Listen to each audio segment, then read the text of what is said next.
The best coverage of the top stories in sports. The Sports Wrap with Jason Page starts now. Indeed it does, and good to have you with us on this Thursday edition of the show. Got a lot to do over the next 60 minutes. Much of that will be spent with our guest in the first segment, which I'll get to in just a moment. The Lakers have been sold. We'll get into that. I Can't Drive 55, the Zach Edey, Shedeur Sanders version coming up. See, now our guest on the show, David Aardsma, will get that reference. Sam Yarnell might not. See, he doesn't. See, you get the reference, Aardsma. No. Yes. He gets it. No. The Red Rocket, Sammy Hagar. I Can't Drive 55. Sam Yarnell, completely lost on him because he's 12 years old. I can't do it. But I can't kill Edey and Shedeur Sanders for driving 100 miles an hour when I've done it myself. I don't admit that with like any source of pride. I like to drive fast. Have you ever done it in Cleveland?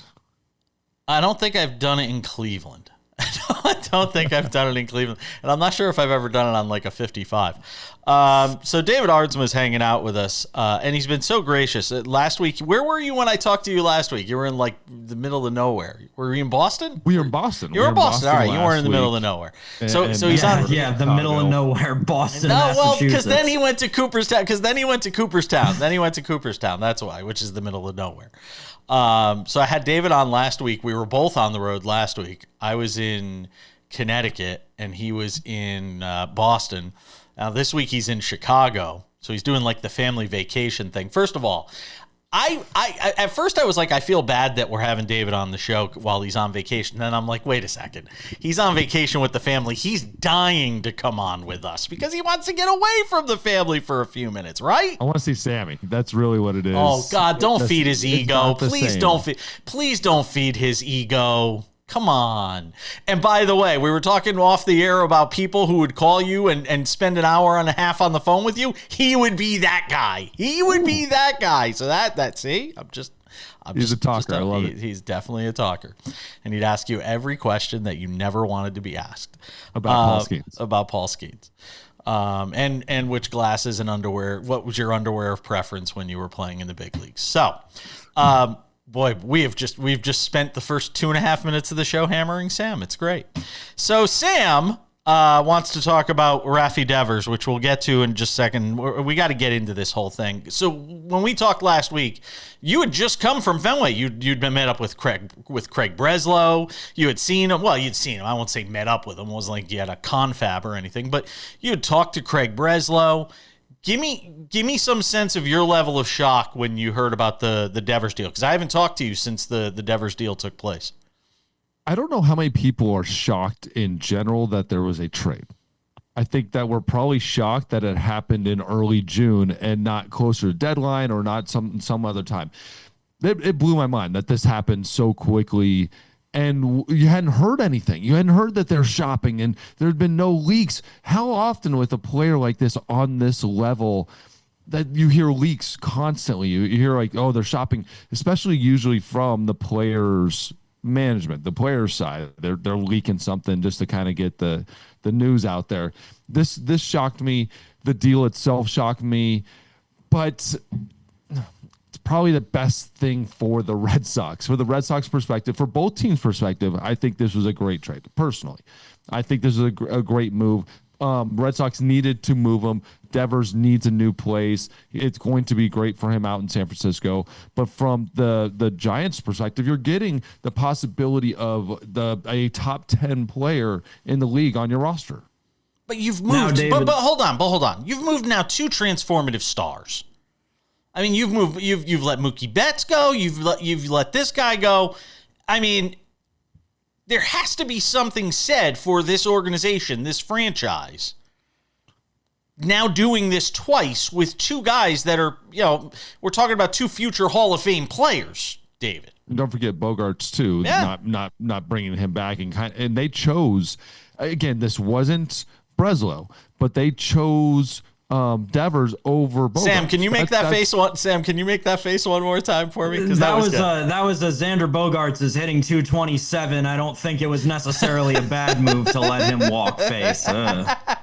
Without a doubt. Now, without a doubt, wasn't the worst move in the world, but it's not like Devers is going out there and is the world beater either. But they chose, that was the choice they made. They said Devers is our guy. Devers is our long-term guy. Bogarts, thank you very much, but no thank you.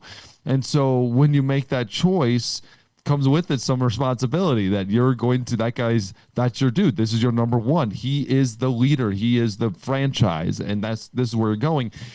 And as far as we've been heard, everything that Craig Breslow has done has kind of missed the target with Devers particularly. He's kind of hit the target with a lot of other guys, but he's missed it with him almost with every single shot. And now I'm starting to wonder, is that Craig Breslow or is that Rafael Devers not wanting to hear any of it either?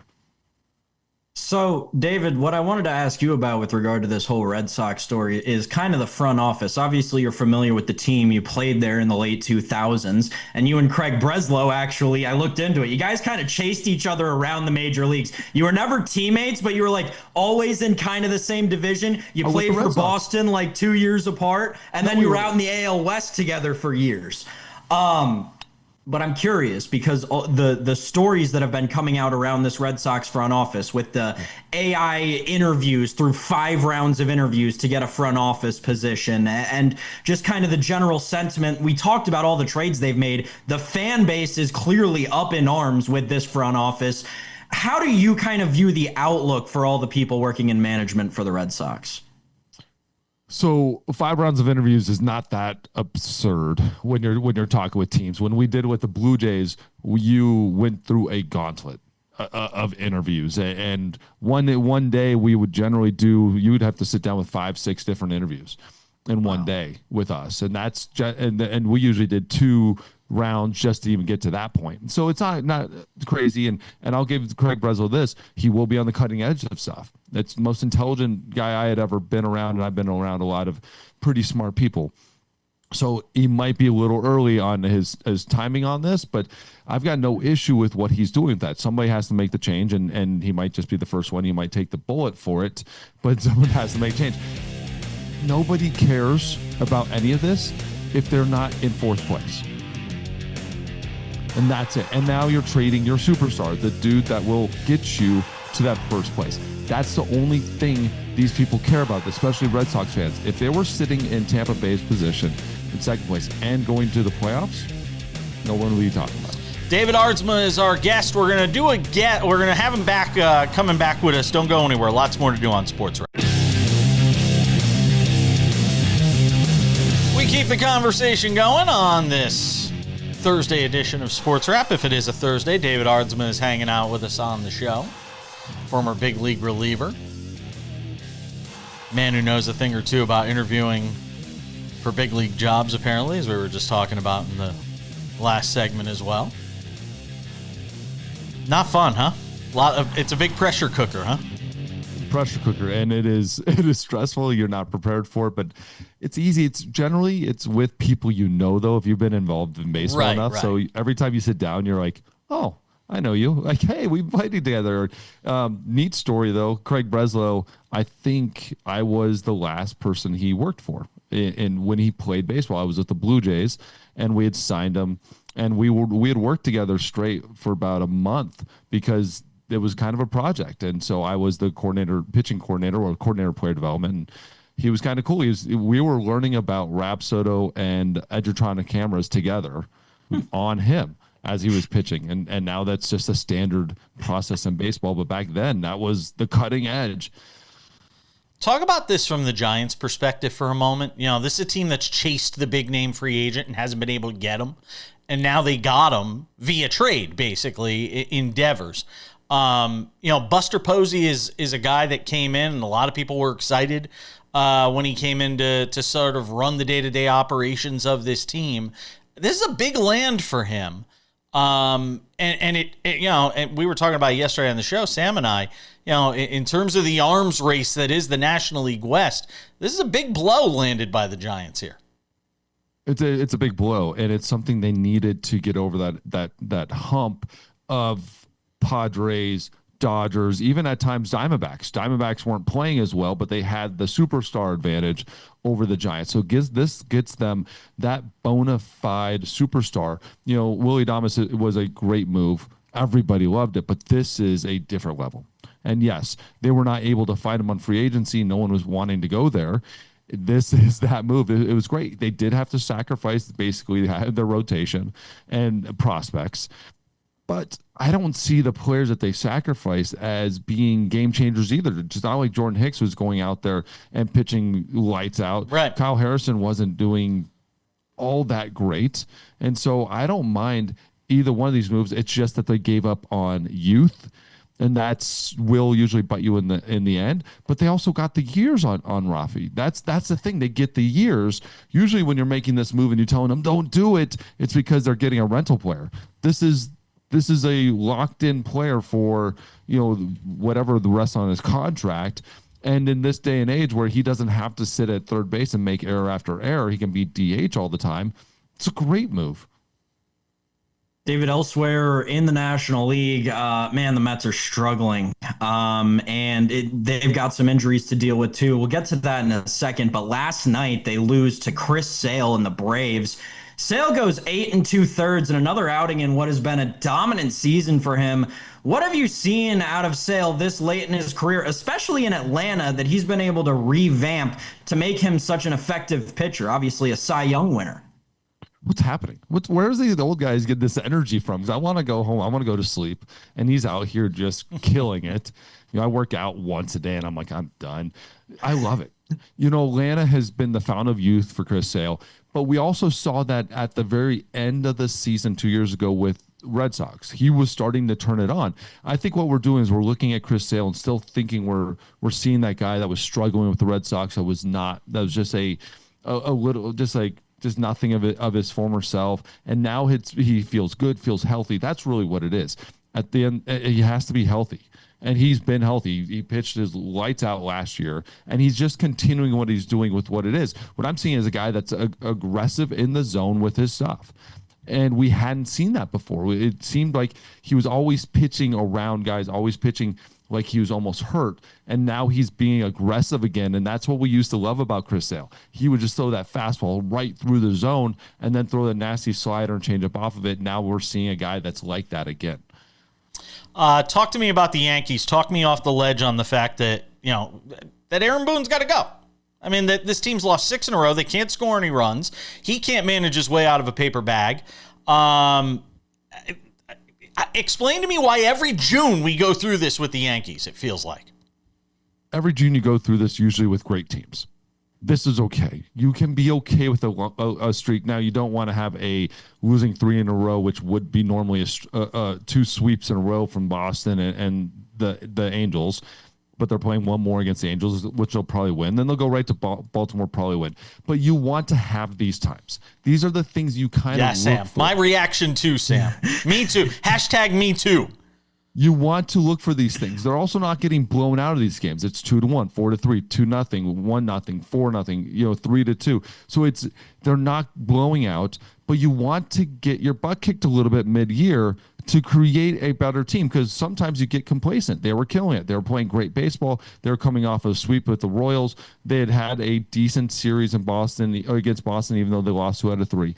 But they're a good team, and good teams need to have bad times to get motivated again, to get going. There's no reason to get rid of Boone when he's the one that probably got him in this place in the first place. Yeah, and we've seen Aaron Judge have bad months before, and he always bounces back from them. The real struggling team in New York is the Mets, David. Senga's hurt. He's going to be down, they're talking about more than a month for this guy. Montas and Minaya coming back, but injuries to go around for the Mets, a team that's relied on their rotation. How do you feel about New York in a dangerous NL East? And that's what I'm a lot more worried about, is when you're looking at the Phillies and they're knocking on the door. I know the Braves are 11 games out, so that's not realistic. But again, we've seen in the past, June is very friendly, and June and July are very friendly for the Braves. 2 And years not ago, for the Mets, right? yes, and not for the Mets. And that's a different, and the difference here is injuries. And when you're seeing that up and down, when you're relying on pitching and a pitching staff that you're kind of looking at man for man, going like, how are they doing this? That's what gets you worried about this team, even though that lineup, God, that lineup is still great. It's just a pitching staff. When one part of your entire team is basically going down at one time, that's when you get worried, especially when you have a team that's really good nipping on their heels. By the way, I think they're loving that Javi Baez, Trevor Williams for Pete Crow Armstrong deal right now in New York. I think they're loving that deal right now. How's that working out for you, Mets fans? They might take Javi Baez, though. They might take him for some reason. Come on. Take him back right now. Pete Crow Armstrong. Pete Crow. PCA is the Pete story. Crow Armstrong is a different player, and he's a different guy. He's 20. He's basically 2020 already. Yes, there's probably somebody in the Mets organization that was screaming, "Don't do this trade," and no one listened to him. David's on vacation, so we're going to actually hold him for one more segment. We're coming back.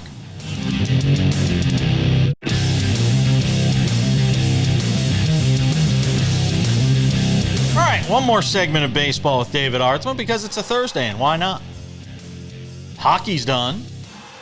Game 6 of the NBA Finals is Thursday night. This is Thursday day, so why not talk baseball today? And guess what? The next time we talk to David Aardsma, there will be no more NBA Finals to talk about, which means we are free and clear on baseball for the rest of the summer. David Aardsma. David, do you watch the College Baseball World Series? Because I know Sam's a big fan of it. Are you big into watching the College Baseball World Series? There are years I am. There's times I am. Right now, I wasn't because I've been traveling. Yeah. Sat in a car for the last how many days driving across the country, but I'm usually always paying attention. I love it. I've been watching Arkansas and that run and the no-hitter, and then obviously LSU beating them. Was last night? Yes, it was last night. Was that no-hitter? Was that no-hitter when you think about all-time great performances? That no-hitter, where do you put it? You have to, amongst college, it has to be. I haven't heard of a no-hitter. Has there ever been there's never been a no-hitter. 1960 was the last one. 1960. It's the pressure of Omaha and being there and me being there 2 years in a row with Rice and winning it in 2003. That pressure in that stadium and everything is unheard of. It's amazing at that age. Now, there's guys that obviously do this in the big leagues, but you're getting a paycheck to do it. When you're doing it and it just feels different in college. I'll tell you this story is pretty cool. 2003, we're playing Southwest Missouri State, which I think is just Missouri State now. Team with Brad Ziegler and Sean Markham on. And we didn't know them at the time. No one knew who they were going to be. But our Jeff Neiman, who ends up being 8th pick overall by the Rays, gives up a first inning single, but it comes back to him and he bobbles it. Goes no hit all the way to the 9th, and then ended up giving up leadoff home run on the first pitch in the 9th. Second pitch is a home run, so now it's like 4-2. And I hadn't even thrown like 3 pitches, and I'm coming in that ball game, and let's go. And that's how we started off our College World Series run in 03. And I ended up getting the 3 outs, but that was. I've never heard a place like that go so crazy so quick. Talk to me about the Tampa Bay Rays here for a few minutes. Nobody could envision this team being 41-33 through the first 74 games, but here they are. I know there's talk about the team being sold, and that's another topic for another time. But just talk about from an on-the-field standpoint what this organization continues to do. Is it time yet? Can we never bet against Kevin Cash? Can we never, what he is doing? He came back down 8 runs last night.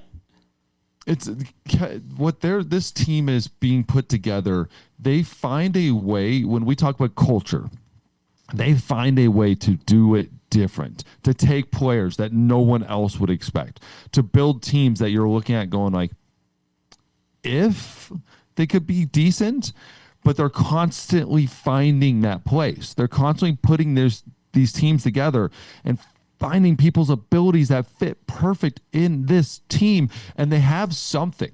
There is something that they put in that water that no one else has, and they're able to do things that consistently. Now they always struggle to get to that second point, and that's another conversation for another day. But this is, like the A's have had the problem, but they're not having the lulls like the A's have. They're having the highs without the lulls. And this is incredible what this organization is able to do. And then they go out there and play against, again, a poor Orioles team this year, and they're down 8-0 in the second inning and put up 12. Where is this team? I saw them in Boston. You can tell they're well put together, well coached, or they're well coached, but they are feisty, and they will beat you in every way possible. If they need to go homer for homer, they'll go for it. If it's 1-0, they can pitch out. And it's amazing that they don't even have some of their superstars right now, and they're still able to do this. We mocked the AL East, by the way, guys. 4 of the teams are over 500 now. And all of a sudden, that division doesn't look as bad, as craptastic as it once did. Go ahead, Sam. The basement of it, though, is horrible. Obviously, the losing end of that game that you mentioned last night, David, the Baltimore Orioles, they couldn't hit water if they were standing on a boat right now. It feels like every move that this franchise makes is the incorrect one. At this point, what can they do to try and salvage what's left of the season, or do they have to just sell off everything? This is the point where you're looking at 2026. It's done. It's done. And even if you can make the playoffs in 2025 with what this team is and how you build it, do not sacrifice 26 for 25. Do not, under any circumstances. Now, I think Mike Elias has shown us very clearly he's unwilling to move anything for any winning season at any point in time. So I'm not worried about sacrificing next year for this year. But a lot of teams would probably do that, would sacrifice the house and for short-term trades. They need to look at 2026 and say, who's the player, who's the manager on this team, who's my studs, what am I going to do? This would be the Devers trade. This should have been it. Like, this is the perfect place for it. These are the types of moves that you look at and go, why aren't they involved? Why aren't they out there getting free agents, big time free agents? Why aren't they out there making some of these moves? And so I look at 2026, say this has to be our year. 2027 you have to win a championship in 27. So build that team for that. So make a trade now for the long run. Look at free agents now in the offseason and say November 1st, they're signing them. Like, they do not wait on these things. And you have to build that team because you got a lot of young superstars, and now you're starting to see everything flounder and seeing the water rise without the boat rising with it. You talked about 26. Does Verlander pitch then? This is last year. I think this is it.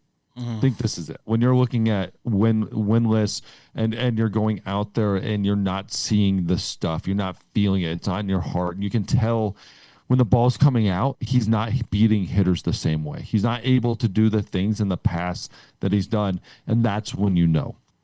Plus, you're seeing little ticky-tacky injuries and stuff. He hasn't pitched in a month, came back and like 4 2/3, seven hits and 3 runs. It wasn't a bad outing. Again, but it wasn't superstar Justin Verlander, what he feels like he can do. And so there's always that season where you're starting to see this, where the brain starts to match the arm. And the arm, and the brain's starting to realize it's not coming out the same. When the arm's been screaming it, probably. The body's been screaming, this is not the same, Justin. But your brain tells you, no. This tweak here. If I focus there, I can do it. That's David Aardsma. Kind enough to join us on his family vacation. He's the Clark W. Griswold of his family. Appreciate it, my friend. Hey, have a safe trip back to Arizona. Say hi to the family. We'll talk to you soon. Oh, thank you.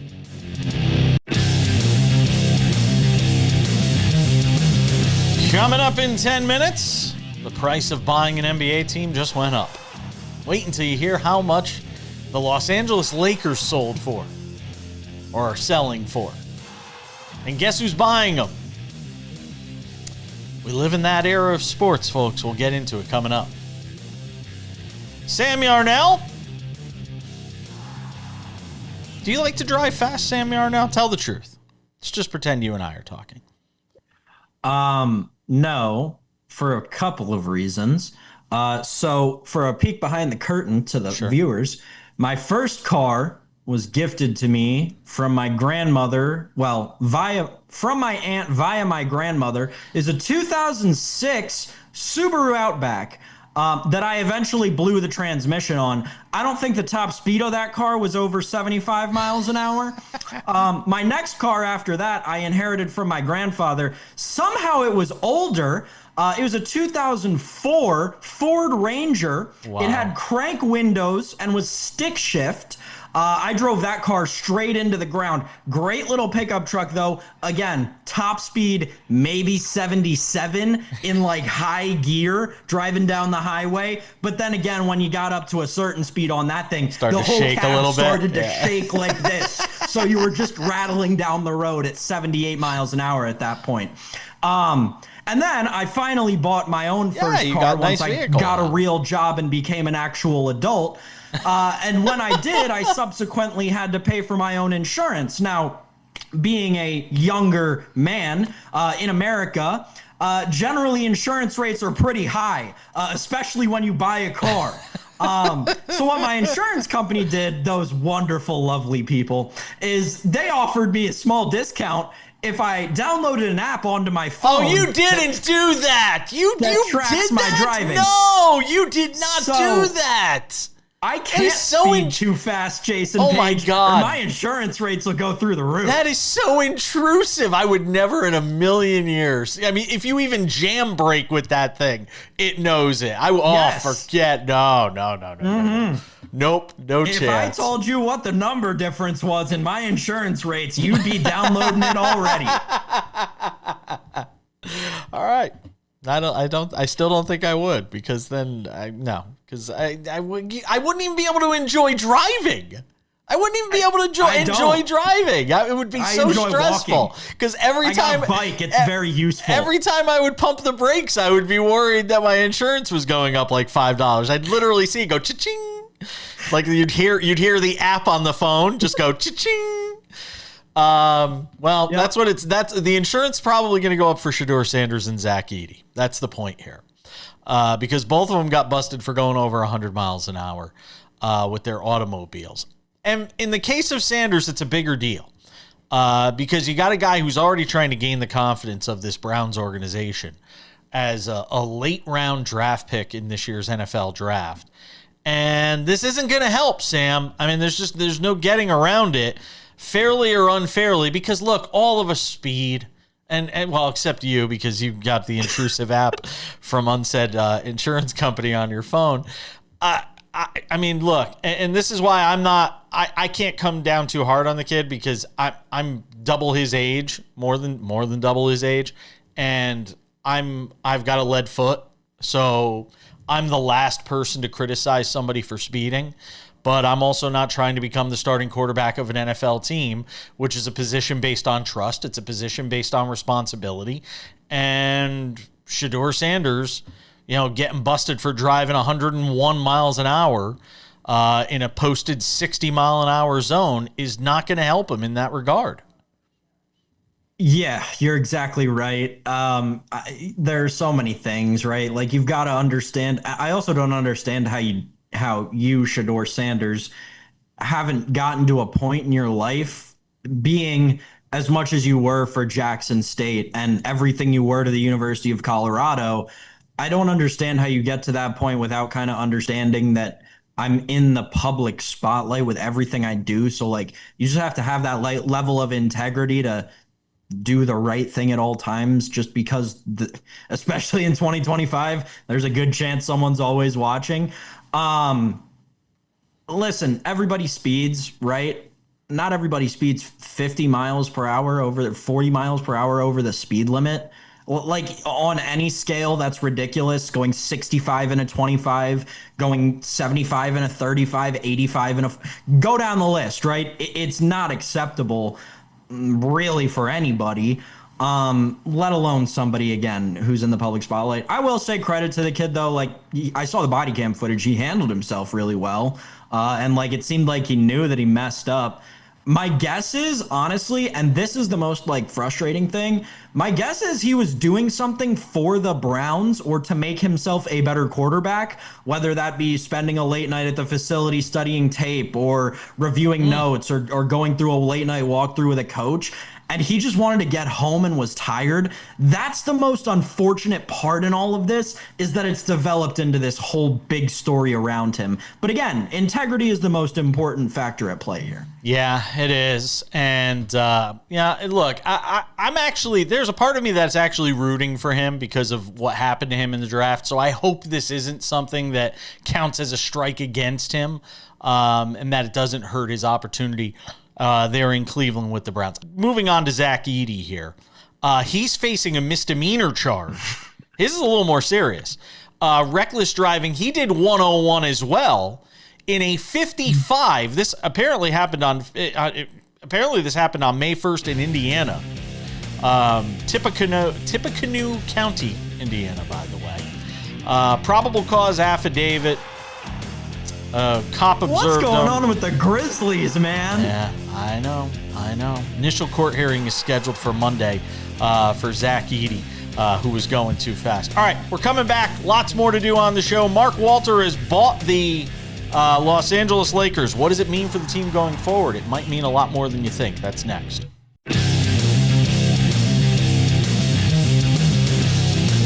Odds and Ends wraps it up in 10 minutes. Interesting note from the College Baseball World Series to discuss. And a signing in the NFL I want to talk about as well. Sam Yarnell. I'm not gonna lie, I was kind of surprised when I saw the headline flash across my phone yesterday afternoon as I was getting ready for my afternoon nap. Yes, I take afternoon naps. That the Lakers had been sold, Jeannie Buss selling the franchise, or selling the majority stake in the franchise, $10 billion with a B, $10 billion to the same man who owns the Los Angeles Lakers, or owns the majority stake in the Los Angeles Lakers, that being Mark Walters, or Mark Walter, I should say. So, I mean, look, this is that era of sports, and you're going to see more of this. And it started with John Henry, really, if you think about it. Guys owning more than one franchise and guys owning conglomerates. Stan Kroenke is another example of this, even before John Henry. You think of Stan Kroenke and sort of, the empire that he has built. And you're going to see more and more of this, of people scooping up teams. And look, you're never going to lose your money buying a major league sports team these days. And Mark Walter, he's got part of the Women's Professional Hockey League. He's got a piece of everything. So, I mean, hats off to him. But I think the more important question here, Sam, is what does it ultimately mean for the Los Angeles Lakers? And if you look at what what Walter has done and what TWG has done, with the Los Angeles Dodgers, I think it gives you a pretty good indication that, the Lakers could go into a spending mode and not really care about first tier, second apron, all of these different things that, if you watch the way the Dodgers have been willing to spend, now they've done some things with some deferred money, which I don't think you can get away with in the NBA. They're doing some different things and have gotten creative, but the bottom line is they're willing to spend money. And now he's going to take that mentality over to the Los Angeles Lakers. Yeah, I won't bore you with the details of the second apron, but it's a whole lot more than just money that you forego if you enter that. No one is going to enter it. We have seen very clearly from the NBA that everybody's scared of it. No one's going to touch it. What it means is more money going into training facilities and other things that will attract free agents and brand deals and stuff like that to bring things to the arena and bring things to the players that other organizations don't have, and that's great. The thing that shocked me about all this was the numbers and how they all worked out. You have a franchise in the Lakers. Now I get it. It's the Los Angeles Lakers. It's one of the most historic franchises in the NBA. Nevertheless, a franchise that's looking at half a decade since they won the title, right? You're selling them for $10 billion 2 calendar years after a franchise, let's be frank, equally, if not more, as historic, who has won a championship more recently, sold for $6.1 billion? To me, the math just doesn't work out. And again, Jason's exactly right when he says that you cannot go wrong investing in a sports team. It's like the stock market, right? The price only goes up in history. But I'm left scratching my head at the economics around how somebody could evaluate the Los Angeles Lakers being 1.75 times as valuable as the Boston Celtics 2 years later. I don't really get it. Well, the market matters, and the market matters. Sure. Boston versus Los Angeles is a big difference. That is true. And I mean, look at how much the Clippers are evaluated at. Right. That is a testament to exactly that. I don't know, man. I just think that this is very interesting. I mean, look. I mean, the economics of professional sports, like, we're headed down a dangerous trail. I don't here. know if it's dangerous. I mean, hell, man, if you got the money, I don't know why you'd invest anywhere else but a pro sports team. I mean, look, the Rays principal owner Stu Sternberg is in advanced talks right now to sell the franchise to a guy from Jacksonville. This Patrick Zalupski, I think is his name. And Sternberg bought the Rays in 2004 for $200 million. You know how much the team is valued at now? And they're playing at Steinbrenner Field. They don't even have a stadium. They're valued at $1.7 billion. Yeah, it's so with crazy. The Rays thing, take it with a grain of salt, because the people who are buying it already have a stadium planned to put them at. Sure. That they're like financing themselves. And the Rays thing is interesting because this owner also has gotten all the way to the finish line with these agreements before and then walked out of the meeting room. So I don't know if the Rays are going to be sold, but you're right. $1.7 billion for the Tampa Bay Rays. The Tampa Bay Rays. Again, who played in a championship series as recently as the Los Angeles Lakers. Is wild. It's crazy for the economics around Big Four sports in North America right now. I'm just looking how much the Florida Panthers are valued. Here's what's crazy. And the Florida probably Panthers, a lot. no, but you want to laugh? The Florida Panthers are are worth less than the Rays. That's crazy. They went back to back. They're worth $1.35 billion. Well, if anybody has they were purchased in 2013 for $160 million, but still, I mean, that's kind of like, wow. I mean, that's it's a great investment. Don't get me wrong. It's a great investment. 9xing your value in 12 years. Yes. But how are they not worth more than the Tampa Bay Rays that have won nothing? And their stadium's got a hole in the top. We're coming back with the odds and ends.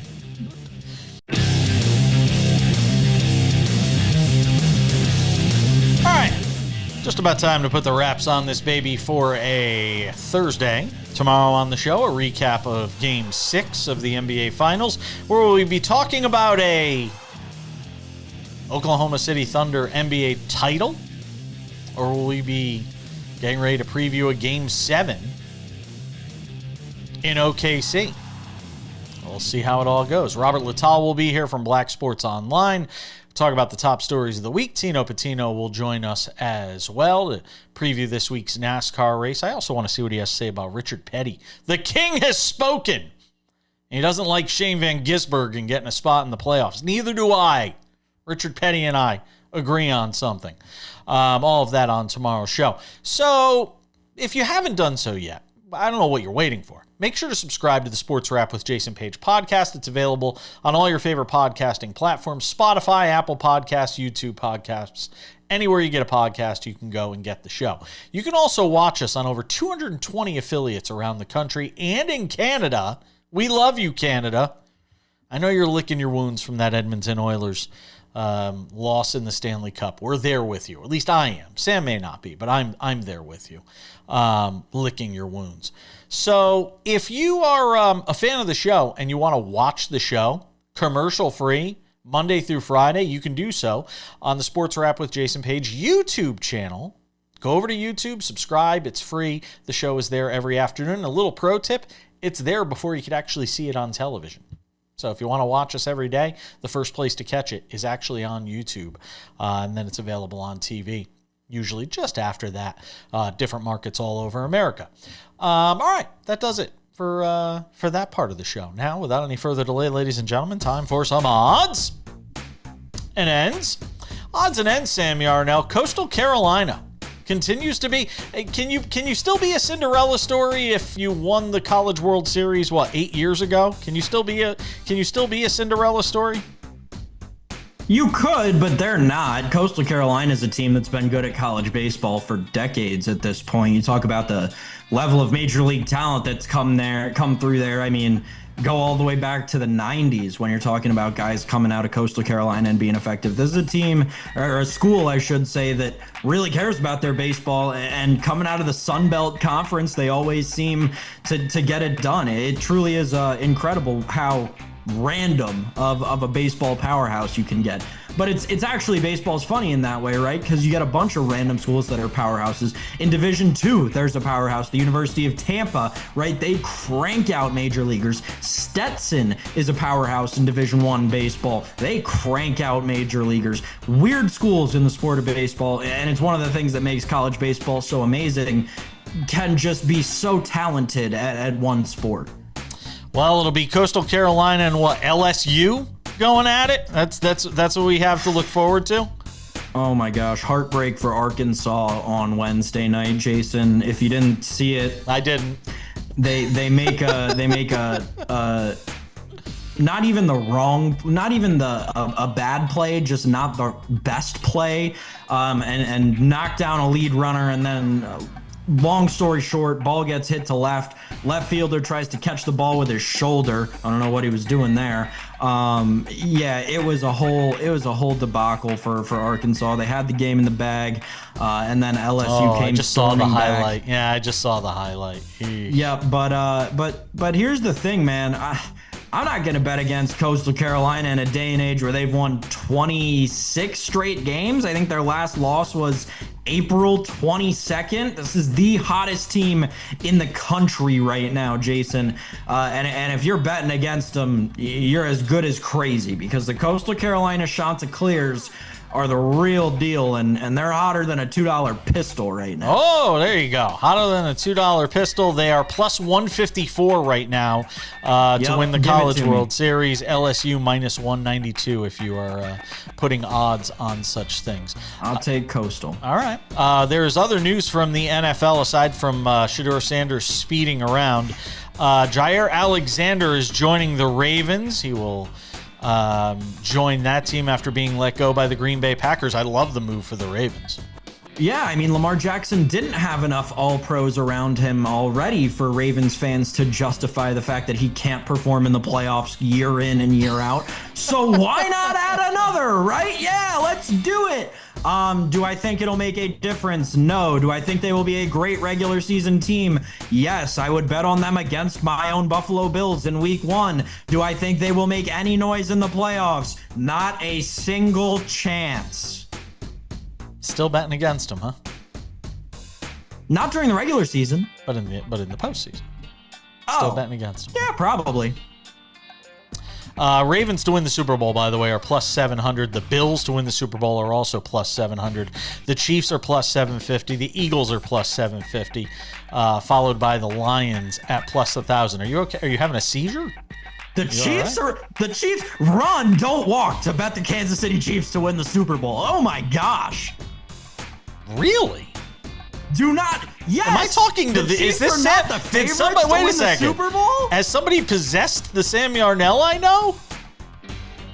No. I mean, my gosh, it's the best team in football by far. They've been at 3 straight. What are we doing here? Wow. Bet the Chiefs to win the Super Bowl. I'll see you in February. Have a great fall. Wow. Sam Yarnell, ladies and gentlemen. Next, he's going to be begging us to have Matt Verderam on the show. Jeez. I'll give you his phone number. You can call him. You'll be waiting by the phone for your call. Talk Chiefs. Let's go. Lions plus 1,000. The Rams plus 1,900. It's going to do it for us. Odds and ends. We'll see you tomorrow. I got nothing. Bye-bye.